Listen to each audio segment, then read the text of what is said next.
Assalamualaikum warahmatullahi wabarakatuh. Bismillahirrahmanirrahim. Sahabat sempurnaku dan teman-teman yang sehat walafiat dan dirahmati Allah Subhanahu wa taala, izinkan hari ini saya mengungkapkan mengenai seri riset ketiga, yaitu tentang metode penelitian dan penyusunan RAP.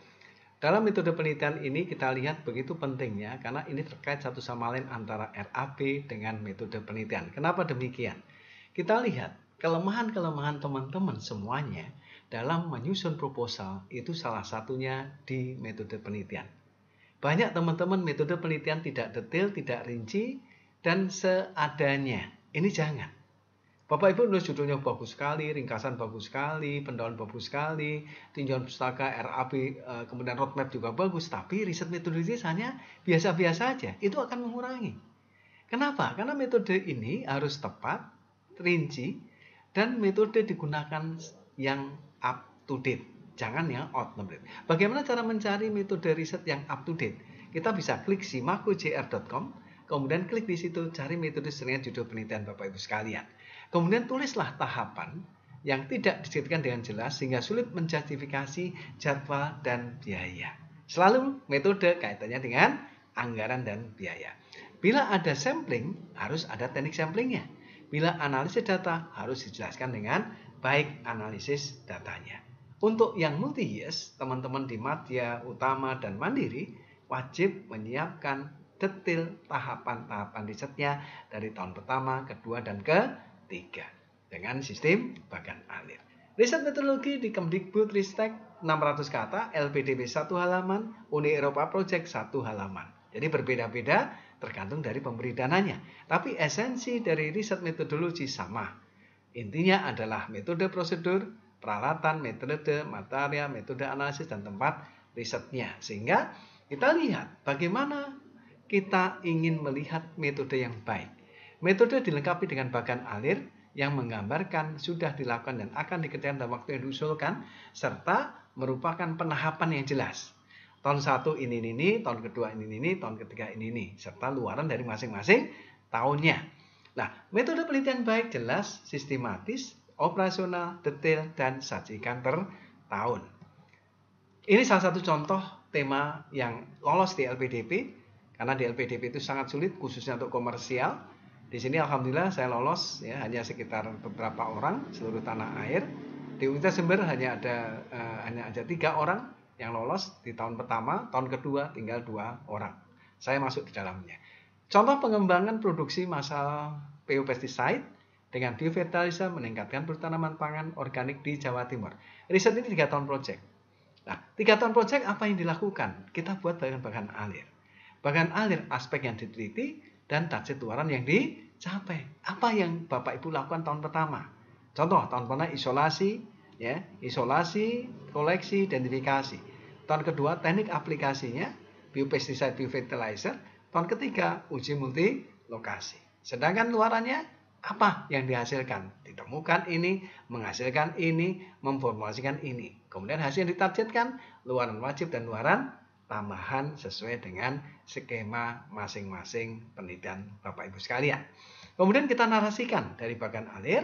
Tahun pertama dinarasikan detail, tahun pertama juga, kemudian tahun kedua dinarasikan detail, tahun ketiga juga dinarasikan secara detail. Nah, dari sini kita melihat, kita boleh memakai tabel. Ini khusus untuk LPDP ya. Kalau untuk kegiatan yang di Silitakmas hanya dibatasi 600 kata, jadi Bapak Ibu harus mengoptimalkan jumlah kata itu. Untuk yang polanya, pelaksanaan penelitian, rancangan, metode riset, dan indikatornya. Sehingga tahun pertama apa yang dilakukan, kemudian tahun kedua apa yang dilakukan, tahun ketiga apa yang dilakukan. Nah, itu dituliskan dengan detail. Sehingga reviewer sangat yakin bahwa proposal itu akan sukses. Ini pola-polanya seperti itu Bapak sekalian.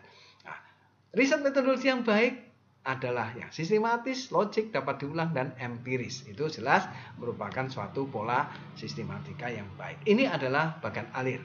Di sini juga bagan alir, contoh bagan alir jelas sekali Bapak sekalian. Ini juga bagan alir, dan ini juga bagan alir. Ini bukan roadmap, tapi bagan alir, menjabarkan tahapan penelitian dari tahun pertama, kedua, dan ketiga, apa yang dihasilkan, dan bagaimana riset itu akan dilaksanakan. Yang berikutnya, berkaitan erat dengan riset metodologi, yaitu RAP. Kenapa kok RAP kaitannya dengan metode penelitian? Karena di dalam penjabaran substansi penelitian, metode dan sebagainya untuk menuangkan dalam bentuk anggaran kebutuhan belanjanya, kebutuhan item belanjanya itu berbasis pada RAP. Kita lihat, RAP merupakan turunan dari metode penelitian dan RAP tidak sama dari tahun ke tahun. Contohnya, tahun pertama 150 juta, kedua 145, ketiga 147, contohnya seperti itu.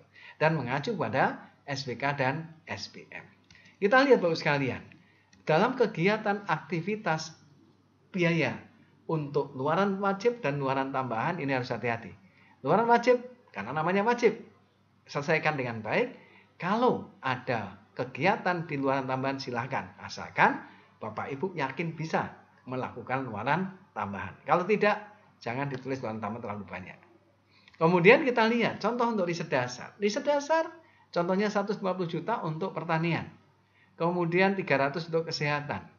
Kemudian ekonomi, pendidikan, sosial moral 120 juta. Ini maksimum. Kemudian yang kedua riset terapan.